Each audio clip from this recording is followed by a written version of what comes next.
This is Lisa from Mobile Tech Review, and this is the HTC Arrive on Sprint. This is a Windows 7 phone. In fact, it's Sprint's first Windows 7 phone because Microsoft recently added support for CDMA, which is a network technology that both Sprint and Verizon use.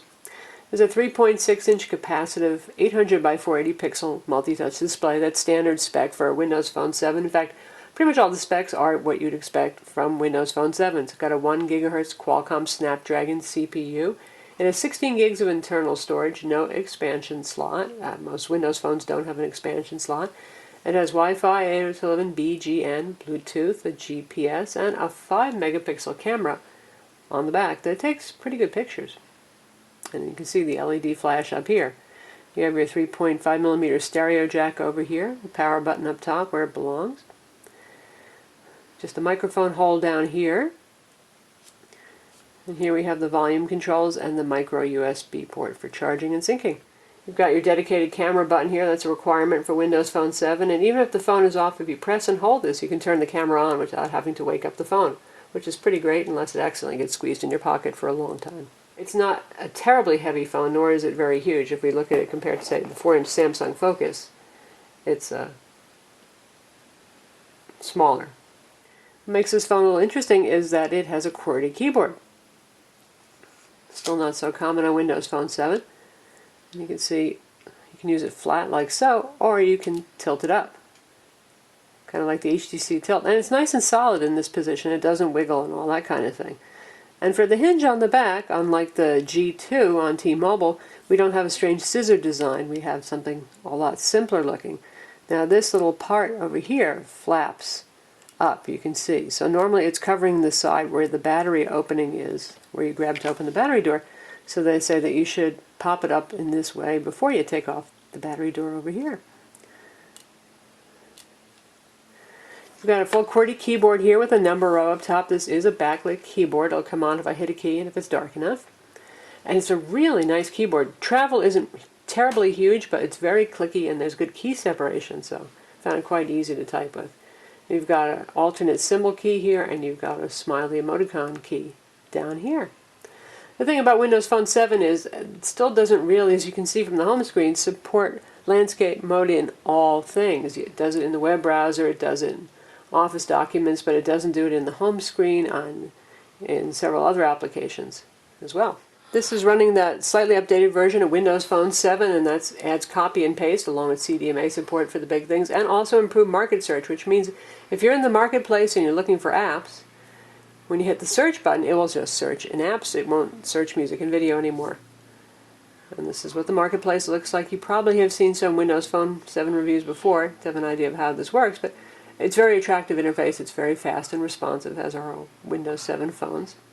You can choose from HTC apps, games, or music. And there's a direct entry into games if you go to Xbox Live, which we'll show you next. But first, I'll just say there's about 10,000 applications already for Windows Phone Marketplace, which is quite a lot given how short a time it's been available on the market. We've got our live tiles here, and we've got people with integration with my contacts and Facebook going on over here. Of course, Hotmail, because it's a Microsoft product. We've got threaded messaging right here.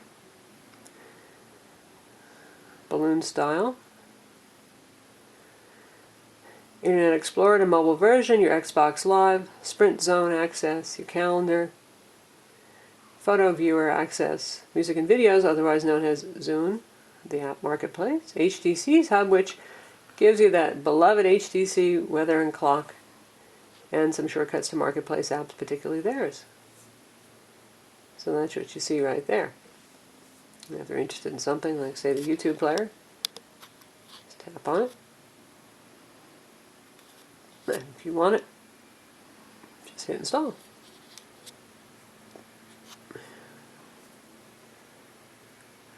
And now that is downloading. You can see the progress bar there. It's a very lightweight app, so it downloads very quickly. If you're downloading games, you need to do that over Wi-Fi because they're pretty large, and they will take longer. In fact, let's take a look at games. Here's the Xbox Live interface. Shows you any games that you've got in your collection, others it suggests to you. Spotlight, Game of the Week, Tips and Tricks. It's kind of fun if you're into games. And there's a lot of great titles on here thanks to the Xbox integration. Player profile here with an avatar set up. And you can send game invite requests to your friends. So let's take a look at the trial version of Need for Speed.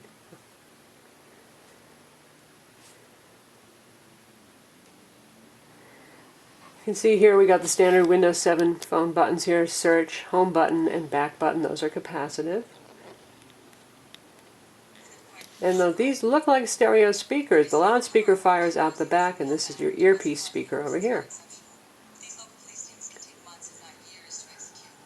And we've got the cutscene introducing the game.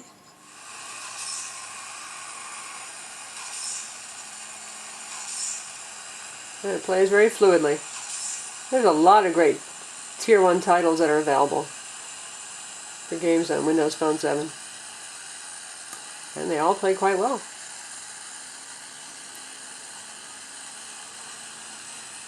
So since we've got live tiles here, you can see that some of them update. For example, if you've missed a call, it'll show up over here. A Hotmail will give you a count. If you put up a tile for your own personal email address, it'll also give you an email account.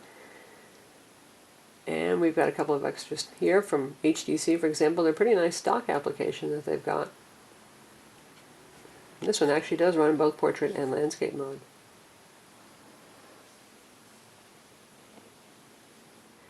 Applications that are standard here are calculator, alarm clock, calendar. All your PIM applications are here. Internet Explorer we're going to take a look at in a minute, and you've got Bing Maps. We'll take a look at that right now. Next we'll take a look at Office. So there you get a nice fog effect as a map loads and renders, pinch and zooming, very responsive. And you can search for anything that you want. For example, take a look for a Starbucks. No landscape mode here though. So you're either going to deploy the keyboard and use it looking at it sideways, or use the on-screen keyboard, which is pretty decent, but since this is a 3.6-inch display, the keys are a little bit small.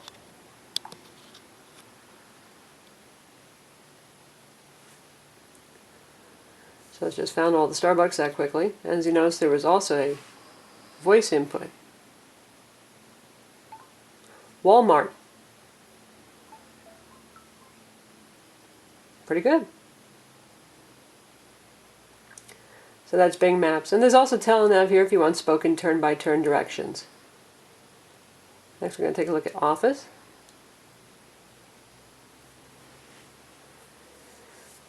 So we've got OneNote support here. And you can create and open words in Excel, Word, and PowerPoint. So here we are in the introductory Word document, and since copy and paste is here now, you can see I just tap on a word and it puts the little controls around it, and I can drag to select whatever it is I want to copy. And then I can paste it into my new document here. Just like that. So if you have something in your clipboard, it shows up here with a little clipboard icon, and you can just drop it wherever you want to drop it.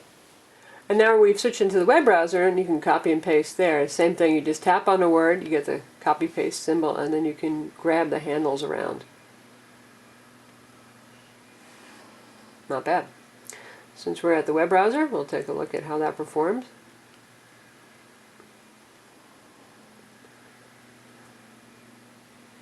It's still not the fastest web browser on the block. The rendering is pretty decent on it, but speed is just a little bit slow. You can pinch and zoom in and out.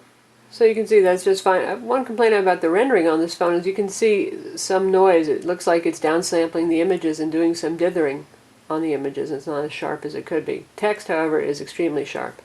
As you can see, you have your controls down here for accessing favorites, adding favorites, going to settings, minimal amount of settings and stuff that you can do over here, and you've got a URL bar up top. And now if you turn it to landscape mode, if you use a Windows 7 phone, you know there is no URL bar here and no controls. But if you deploy the keyboard, yay, the URL bar does appear up there. But you don't have access to those other settings. So you can use the keyboard here to visit another website. And we do have Autocomplete.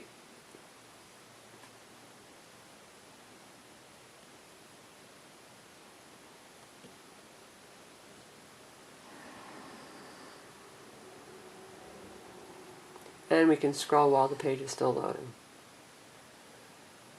So there it's loaded, but the browser does not yet have Flash support, so We're just getting a big text thing over here instead of the flash presentation we might otherwise see.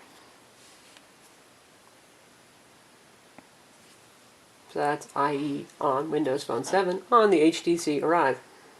Call quality on the Arrive is very good. I mean, loud and clear. Sounds landline good, and the volume is better than average as well. Definitely a very good voice phone. This is what the dialer looks like here. It's pretty straightforward, large buttons. You also have access to call history when dialing, and you can dial straight from your contacts as well. The phone does support Bluetooth headsets and does A2DP. The phone can play mobile YouTube videos, and of course it works with third-party apps like Netflix, which we're going to take a look at right now. So let's take a look at Netflix. You can download Netflix for free if you subscribe to the service. And right now we're going to do this over Wi-Fi. The screen's not super saturated color-wise, but it's pretty sharp, so it should look decent.